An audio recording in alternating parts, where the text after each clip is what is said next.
En ce qui concerne le calendrier électoral pour les élections législatives et la question de la CENI, aujourd'hui les partisans du président Alpha Condé vous diront que ce sont les compromis et les accords qui ont été obtenus avant l'élection présidentielle qu'on veut mettre en œuvre et que vous, votre camp, vous avez peur d'aller aux élections en réalité. Il a cassé la machine qui aurait pu permettre à la Guinée de sortir de cette période de transition de manière convenable. Le mécanisme électoral a été complètement cassé. Lorsque je dis cassé, c'est les procédures légales et constitutionnelles pour garantir la transparence et l'impartialité des organes chargés de gérer les élections. Cela, il les a complètement détruits. Et maintenant, le problème que nous avons, comment peut-on aller à des élections alors qu'il a violé les lois de la République qui ont complètement cassé les mécanismes qui étaient déjà mis en place pour nous permettre, tant bien que mal, d'avoir des élections relativement bien organisées. Et c'est le dilemme aujourd'hui. Dire qu'on va aller aux élections, mais la CENI, il faut la reprendre. Les délégations spéciales, il faut les enlever. Et si on enlève les délégations spéciales, par quoi faudra-t-il les remplacer? Est-ce qu'il faut ramener les anciens élus ou est-ce qu'il faut organiser des élections communales et communautaires? Bon, il y a d'autres questions qui concernent, disons, la perte de confiance aux institutions que M. Alpha Condé a perverties. Ce qui est un sérieux problème, au-delà d'une volonté, ou disons, de s'attaquer à sa gouvernance, mais nous avons des équations qu'il est difficile de trouver des réponses. C'est comme si, est-ce qu'on peut avoir la machine à remonter dans le temps et à recadrer les choses pour que les choses puissent aller convenablement? Si c'était possible, c'est ça qu'il fallait faire. Maintenant, qu'est-ce qu'il faut faire? Avant de vous donner l'opportunité de revenir sur les quelques mesures que vous souhaiteriez voir pour revenir un peu à une marche normale de ce processus, je vous donne l'opportunité de vous adresser aux Guinéens qui sont à l'extérieur, parce que j'ai vu des cas tragiques de problèmes ethniques ici à New York. Oui, je pense que M. Alpha Condé veut piéger tous les Guinéens. Il veut piéger les Guinéens en les divisant. Les diviser, c'est renforcer une dictature et avoir un pouvoir total sur le pays. Et il est souhaitable que les Guinéens, quelle que soit leur ethnie, ne tombent pas dans ce piège. Et de ce point de vue, depuis plus de 30 ans, je suis en politique. On a mis en place des organisations de défense des droits de l'homme. Ces organisations se sont battues pour défendre parfois des anciens responsables du RPG. Ils le savent. Donc, de ce point de vue, notre démarche n'a rien d'une démarche contre une ethnie, et ceci doit être clair. Nous sommes contre la gestion et la gouvernance d'Alpha Condé, puisqu'il fait ce qu'il fait ne va pas dans le bon sens. Et ce n'est pas contre les Malinqués.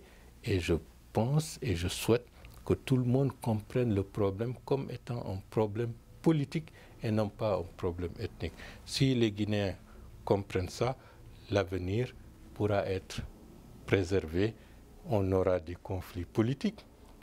Après les conflits politiques, il y aura d'autres situations qui permettront d'aller dans le bon sens, mais les conflits ethniques, ça tue la nation et ça crée des conflits dont on ne pourra jamais se relever. J'espère que la Guinée ne tombera pas dans ce piège. En quelques mots, quelles sont les mesures aujourd'hui de relance du processus politique? C'est le dilemme. Je suis dans une situation où je ne peux pas personnellement considérer comme acquis les violations constitutionnelles et les lois de la République que M. Alpha Condé a déjà opérées. Donc, il faut qu'il revienne sur ça. Ou bien, il faudrait une nouvelle situation politique qui permette de remettre les pendules à l'heure et que les choses soient bien cadrées pour que la Guinée n'aille pas de crise en crise. Ça fait des années que ça dure. Et nous pensions qu'avec les élections, on allait en sortir. Malheureusement, c'est comme une fatalité. M. Alpha Condé nous a encore ramenés en arrière. Et cette impasse-là, vous avez toujours une armée en Guinée. Oui. Vous ne craignez pas que celle-ci intervienne encore? Maintenant, la question de l'armée, elle est complexe. Il a fait arrêter les militaires qu'il pensait pouvoir le déranger. Mais ce qu'il a fait est beaucoup plus grave.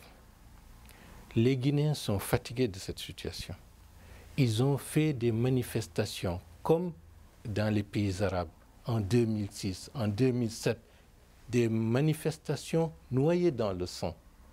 En 2008, une opportunité a été ouverte. Malheureusement, ça n'a pas évolué comme nous le pensions. Et il y a eu la tragédie du 28 septembre. La transition n'a pas fonctionné conformément aux accords de Ouagadougou, parce qu'il fallait la neutralité des acteurs de la transition pour que les Guinéens choisissent librement les hommes et les femmes qui devraient présider aux destinées de la Guinée. Ça n'a pas été fait. Ça a été très mal négocié. Ça nous a piégés et ça a piégé le pays. Maintenant, l'armée, elle est là. Ce sont des hommes et des femmes qui sont avant tout des citoyens. Et je pense que dans la situation actuelle, chaque citoyen doit prendre ses responsabilités par rapport à l'avenir de son pays. Ce n'est pas l'avenir d'ambition individuelle qui importe. Ce qui est le plus important, c'est l'avenir du pays, l'avenir de la nation, sa stabilité, son unité et sa capacité à se retrouver pour que demain, que nous puissions fonctionner comme dans un pays normal, avec des institutions crédibles pour que les Guinéens se sentent en sécurité et puissent investir pour leur pays. Mais appel à une prise de responsabilité à des citoyens en armes, vous ne pensez pas que ça peut aller loin? La responsabilité. Aujourd'hui, ce qui est grave, plus grave, il y a une milice de M. Alpha Condé dans les rues de Conakry. Une milice armée, les Donzou. Et on a vu ce qui s'est passé en Sierra Leone, au Libéria et en Côte d'Ivoire avec une milice en armes alors qu'il y a des forces régulières de la sécurité. Le fait d'accepter cela est une trahison par rapport à la constitution du pays, par rapport aux intérêts fondamentaux de la nation guinéenne. Et ça ne peut pas continuer. Aller dans ce sens, c'est donner une indication à d'autres que pour contrebalancer ça, il faut d'autres milices. C'est comme ça que la Somalie a explosé. Et Siad Barre est parti, ça fait plus de 20 ans. Mais la Somalie n'arrive pas à se retrouver.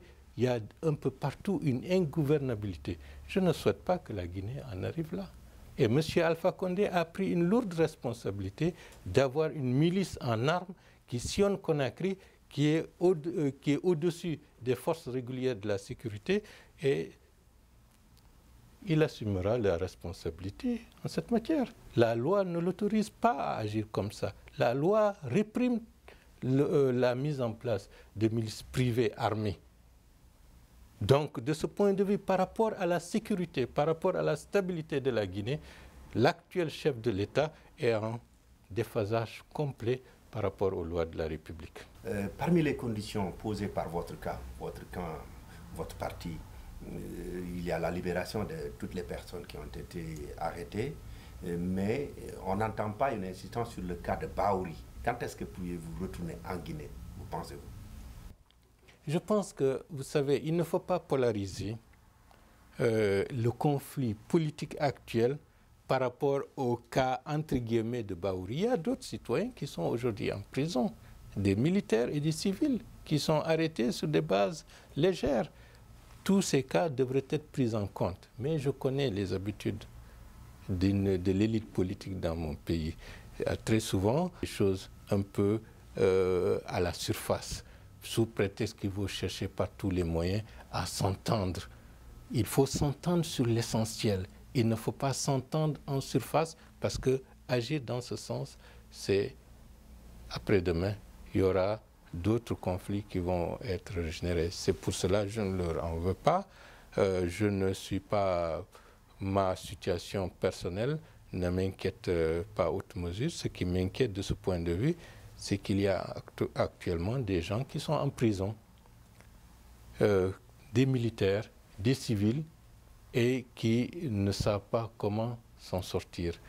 On a dit que la justice va fonctionner, mais avant que la justice ne se prononce, le chef de l'État a déjà désigné les commanditaires de ce pseudo-attentat, Tibou Kamara, El Hadj Amadou Rissa Dakadji, Bahouri. Donc cela veut dire la violation de l'instruction, donc remettre tout à l'eau, et en plus des mandats d'arrêt internationaux. C'est pour dire que malheureusement, il y a une certaine légèreté dans la manière dont on gère des questions qui concernent la vie et la liberté des citoyens. Et c'est ça qui est regrettable. Monsieur Bahouri, je vous remercie. Merci.